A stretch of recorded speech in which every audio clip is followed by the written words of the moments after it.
ओम शांति। 4 अगस्त के ईश्वरीय महावाक्य। तुम्हें शिव बाबा जैसा रूप बसंत बनना है, ज्ञान योग को धारण करना है। अब रूप और बसंत ये क्या होता है? रूप का मतलब होता है सुंदर, बसंत का मतलब होता है बहार, गुणवान, ऐसा सुंदर, ऐसा आकर्षणमय जिसे देखते ही रह जाएं। और वह है सत्यम शिवम सुंदरम, और उसमें गुण है जो सबके लिए एक समान है, इसीलिए उसे रूप और बसंत कहा जाता है। उसके द्वारा दिया गया ज्ञान अगर हम अपने जीवन में धारण करते हैं तो हम भी रूप और बसंत बन जाते हैं।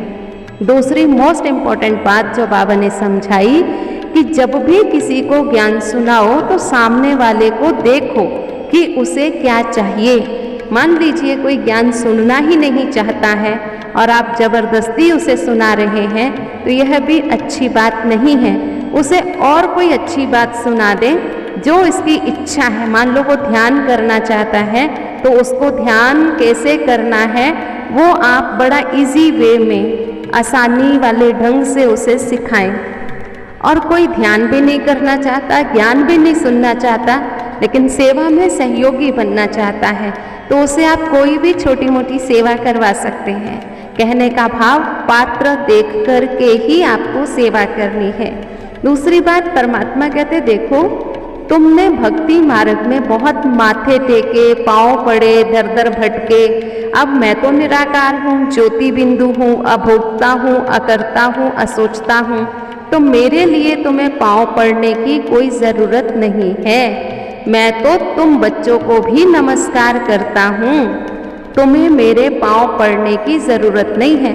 हाँ, छोटे बड़ों का रिगार्ड तो रखना पड़ता है। एज ए रिगार्ड तो हमें सबको नमस्कार करना है, पांव भी पड़ने हैं, लेकिन दूसरे पांव पड़ना जिसमें ये सोचना मैं नीच पापी हूँ, इसकी आवश्यकता नहीं है। यहाँ पर स्वयं परमात्मा बाप बैठकर आत्माओं को पढ़ाते हैं। नहीं पढ़ेंगे, घूमेंगे फिरेंगे तो होंगे खराब, पढ़ेंगे लिखेंगे तो बनेंगे नवाब। अगर नहीं पढ़ते हैं तो ऊंच पद पा नहीं सकते हैं। तुम बच्चों को अब अविनाशी ज्ञान रतन मिलते हैं, इससे ही तुम साहूकार बनते हो। देखो दुनिया में लोग मंदिर जाते हैं तो शंकर के आगे जाकर के कहते हैं भर दे झोली, परंतु शंकर तो झोली भरता नहीं है। अविनाशी ज्ञान रतन तो अविनाशी पिता परमात्मा निराकार शिव बाबा ही देता है।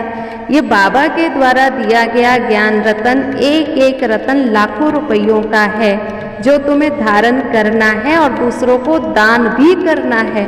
लेकिन दान करने से पहले ये देख लेना कि वो दिल से सुनते हैं या नहीं।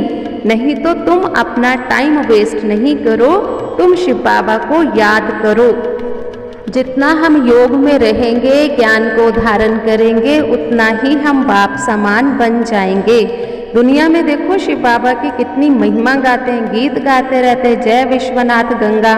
अब शिव के द्वारा पानी की गंगा तो निकल नहीं सकती है। शिव के दर पर मरना भी कई पसंद करते हैं। अभी तो तुम प्रैक्टिकल में शिव बाबा के दर पर आए हो, कहाँ भी हो शिव बाबा को याद करते हो, क्योंकि तुम जानते हो शिव बाबा हमारा बाप है, हमें मनुष्य से देवता बनाता है, हम विश्व के मालिक बनते हैं, हमें भगवान पढ़ाते हैं। ये सबसे बड़ी खुशी है।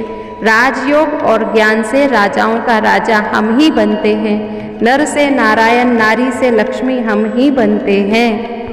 और आज बहुत अच्छी बात, बाबा कहते जो बुढ़ियां हैं वो आकर के बाबा को याद करती हैं और बाबा स्वयं बुढ़ियों की थकावट दूर करते हैं। कहते हैं अब थको मत, अब बस मुझे याद करो, खुश रहो। और आज बहुत ही अच्छा वरदान दिया है, हर कर्म में बाप का साथी रूप में अनुभव करने वाले सिद्धि स्वरूप भव। सबसे सहज और निरंतर याद का साधन है सदा बाप के साथ का अनुभव हो। साथ की अनुभूति याद करने की मेहनत से छुड़ा देती है। जब साथ है तो याद रहेगी ही, लेकिन ऐसा साथ नहीं कि सिर्फ साथ में बैठा है, लेकिन साथी अर्थात मददगार है। साथ वाला कभी भूल भी नहीं सकता, लेकिन साथ वाला कभी भूल सकता है लेकिन साथी नहीं भूलता है।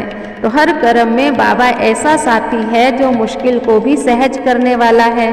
ऐसे साथी के साथ सदा अनुभव होता रहे तो सिद्धि स्वरूप बन जाएंगे। स्लोगन है, विशेष आत्मा बनना है तो विशेषता को ही देखो और विशेषता का ही वर्णन करो। स्वमान है मैं विशेष आत्मा हूँ। आज के प्रश्न है, हम सिद्धि स्वरूप कैसे बन सकते हैं? दूसरा है, हम मेहनत से कैसे छूट सकते हैं? तीसरा प्रश्न है, सदा का साथी शिव बाबा को बनाने से क्या क्या फायदे होंगे? चौथा प्रश्न है, अविनाशी ज्ञान रत्नों को धारण करने से क्या लाभ होगा? और पांचवा प्रश्न है, रूप बसंत का अर्थ क्या है?